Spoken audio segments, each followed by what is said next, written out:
નમસ્કાર, આપ જોઈ રહ્યા છો સ્પાર્ક ટુડે ન્યૂઝ। નર્મદા જિલ્લાના તિલકવાડા રમણેશ્વર મહાદેવ મંદિર ખાતે અર્ચના દીદીના મધુર કંઠે શ્રીમદ ભાગવત કથાનું આયોજન કરવામાં આવ્યું। છોટાઉદેપુર સાંસદ જસુભાઈ રાઠવા ભાગવત કથા સાંભળવા માટે પહોંચ્યા હતા।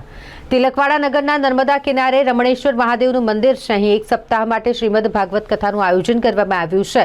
આ ભાગવત કથા સાંભળવા માટે છોટાઉદેપુરના સાંસદ જસુભાઈ રાઠવાએ હાજરી આપી।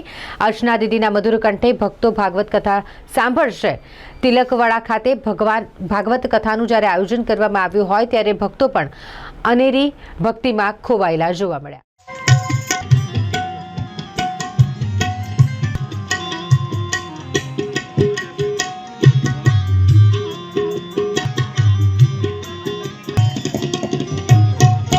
ઘનશ્યામભાઈ અને દીપિકાબેન બંને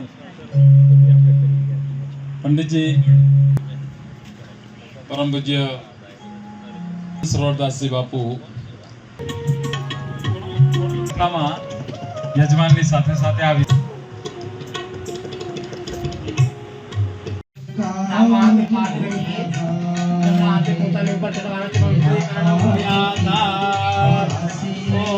पवित्र पवित्र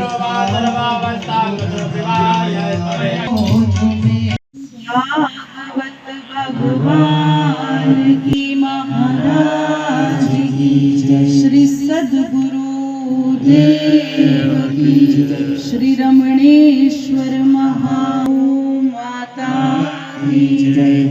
मां नर्मदानो हर तट एटले के मठ एवा ज एक पवित्र धाम तिलकवाड़ा गामनी पवित्र भूमि पर मां नर्मदाना किनारे आवेल रमणेश्वर महादेव मंदिरनी अंदर अर्चना फाउंडेशन द्वारा भगवत सप्ताह कथाનું आयोजन करवामां આવ્યું છે।